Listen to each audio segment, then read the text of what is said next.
ದೇವ ದತ್ತ ಶಿವಸೇನೆಯ ಆಶ್ರಯದಲ್ಲಿ ದತ್ತ ಭಕ್ತರ ಸಹಯೋಗದೊಂದಿಗೆ 7ನೇ ವರ್ಷದ ದತ್ತ ದೀಪೋತ್ಸವ ಕಾರ್ಯಕ್ರಮ ಇವತ್ತು ಬಹಳ ವಿಜೃಂಭಣೆಯಿಂದ ನಡೆದಿದೆ. ಬಹಳಷ್ಟು ದತ್ತ ಭಕ್ತರು, ಪ್ರಮುಖರು ಅಥವಾ ದತ್ತನ ಅನುಯಾಯಿಗಳು ಅಂತ ಹೇಳ್ತೀವಿ, ವಿಶೇಷವಾಗಿ ನಮ್ಮ ಹಿತೈಷಿಗಳು ಎಲ್ಲರೂ ಕೂಡ ಈ ಕಾರ್ಯಕ್ರಮದಲ್ಲಿ ಇವತ್ತು ಭಾಗವಹಿಸಿದ್ದಾರೆ. ಇನ್ನಷ್ಟು ಹೆಚ್ಚಿನ ಸಂಖ್ಯೆಯಲ್ಲಿ ಬರ್ತಾ ಇದ್ದಾರೆ. ಬಹಳ ಪುಣ್ಯದ ಕಾರ್ಯಕ್ರಮ ಅಂತ ಅಂದ್ಕೊತೀನಿ.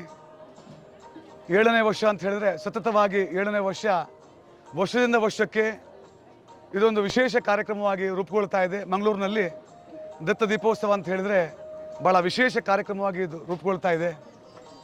ನಾನು ಬಹಳ ಖುಷಿ ಇದೆ ಇವತ್ತು ಎಲ್ಲರೂ ಆ ಅಸಂಖ್ಯಾತ ದೀಪಗಳೊಂದಿಗೆ ಎಲ್ಲರೂ ಭಾಗವಹಿಸಿದ್ದಾರೆ. ದೀಪೋತ್ಸವದಲ್ಲಿ ಎಲ್ಲರೂ ಭಾಗವಹಿಸಿದ್ದಾರೆ. ಜೊತೆಗೆ ಭಜನೆ ಇತ್ತು, ಸತ್ಸಂಗ ಇತ್ತು. ಎಲ್ಲರದಲ್ಲೂ ಕೂಡ ಭಕ್ತಾದಿಗಳು ಎಲ್ಲರೂ ಕೂಡ ಅಲ್ಲಿ ಭಾಗವಹಿಸಿದ್ರು. ಭಾಳ ಸಂತೋಷ ಆಗ್ತದೆ. ಈಗಾಗಲೇ ಭೋಜನ ಆರಂಭವಾಗಿದೆ. ಎಲ್ಲರೂ ಕೂಡ ಭೋಜನ ಸೇವಿಸ್ತಾ ಇದ್ದಾರೆ. ದತ್ತ ಆರತಿ ಆಯಿತು, ಬಳಿಕ ನೈವೇದ್ಯ ಸಮರ್ಪಣೆ ಆಯಿತು.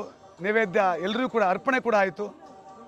ಈ ಕಾರ್ಯಕ್ರಮದಲ್ಲಿ ಭಾಗವಹಿಸಿದ ಎಲ್ಲರೂ ಕೂಡ ನಾನು ಮತ್ತೊಮ್ಮೆ ಹೃತ್ಪೂರ್ವಕವಾದ ಧನ್ಯವಾದವನ್ನು ಹೇಳ್ತಾ ಇದ್ದೀನಿ.